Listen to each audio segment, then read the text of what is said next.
Hello YouTubers, my name is X Factor. This is Lumpy Garden Rush Defense, and that is a soon-to-be 4-bang with the 5th coming from the MG4 right there. And that happens to be an almost naked MG4, much like the majority of my weapons in Battlefield 4 now. There is laser sight on the vast majority of my weapons, and Coyote Optic. Took off Stubby, took off Flash Hider on pretty much everything else that I use because it messes up your shot now thanks to the spring patch and them rebalancing attachments. It actually affects your spread recovery as you're tapping and burst firing, how quickly you zero out that spread increase. It can be absolutely accurate, and this guy gets me with the double vault, the ultimate parkour where you go down, then back up, then down again. I think I just simply dunked on me. So people are saying that guns don't handle the same. You are absolutely correct. Take off your attachments. What's going to happen then? Well, more than likely, your weapon of choice got more horizontal and a touch more vertical recoil. Some were reduced, actually. But the MG4 bounces around just a little bit more. So there is nothing to help me tame the added recoil, but it also gives me back some of the accuracy at mid to long ranges that would have been reduced with things such as Stubby Grip and Flash Hider due to that spread recovery, because it's about minimizing the time to kill at various ranges. Obviously up close with the fast rate of fire, the MG4 is absolutely going to be a powerhouse. But what this patch did to the fast rate of fire weapons is it took away some of their abilities at the medium long to longer ranges. So now it's all about tap firing and burst firing properly, having your mechanics down. What's your mechanics? Stop, pop, shoot, especially at the longer ranges. The only time you're really going to see me strafe dancing while shooting is if it's close or close medium, or I see a second or third guy peek around a corner and I need to dance all day to avoid the fire. And here's a perfect example of me just stopping, popping, and lighting them up. If I were to strafe, partner with that high rate of fire, and if I were to mag dump just a little bit more, those bullets would be absolutely everywhere. As you see, a little bit of a strafe there to try to finish a kill.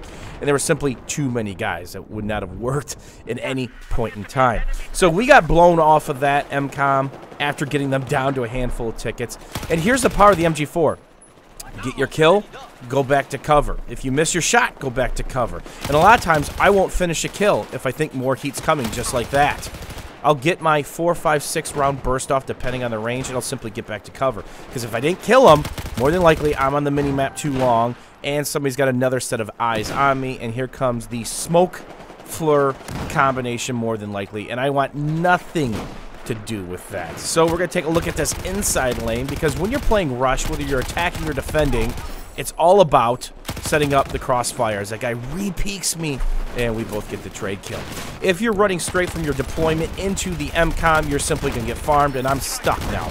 I had to run straight in because we had none of the flanks. If you get those flanks, set up a horseshoe pattern, you can shoot back on the attackers who you forced to the inside, and right here, they are flanking the life out of us, and there's simply too many for me to handle. So I'm actually going to try to rework this lane. That's something I talk about, whether it's Conquest or Rush. Try to rework the lane that you lost, or rework a weak lane, or just work a weak lane or a lane that's non-existent. Help establish it. If you push up a little bit, it makes it a little bit easier for your teammates to push up behind you and then get the flank-a-dank on, because that's what it's really about.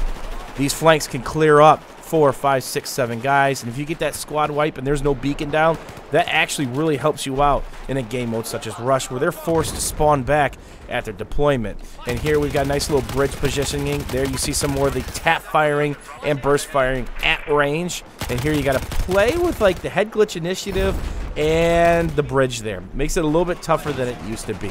So we get pushed all the way back, and this is when the writing's on the wall. They have 100 tickets. There's one MCOM, and the bad guys are coming. And there's some more smoke, so why not spam for hit markers? So at this very point in time, I run everything in my LMG setup naked, except for Coyote and Laser. My top 2 LMGs right now, MG4 for close range action because 200 in the mag and it still is an absolute death dealer. And then, if you want something that just melts people across the map, you've seen it featured a lot on my channel, the RPK-74M. They both shoot drastically different. You have to really tap fire the RPK-74M, almost like you did the AS-Val. You can follow it up very quickly. Just make sure you don't have any attachments on that, because that's going to mess with your spread recovery. With the MG4, it's more about 2, 3, 4, 5 round bursts depending on what the range is. You can get away with 3 to 4 round bursts at longer ranges before that spread really kicks in and actually extends your time to kill. Remember, it's about minimizing the time to kill depending on the weapon, your positioning, and of course the distance the bad guys are from you. And I probably should of ADS, but remember, whenever you jump down, there is a delay to bring your weapon back to ADS. So those are my go-tos, the RPK-74M and the MG4, depending on what kind of action. Medium long, RPK all day long. It's going to knock heads off across the map. Up close and personal, tons of targets. You don't have to worry about reloading. The MG4. This is a perfect example of why the MG4 is still one of the top LMGs in the game. You just need to kind of rework how you shoot the thing, and of course, how it's set up. As always, guys, thanks for watching, thanks for hanging out, and we'll see you guys soon.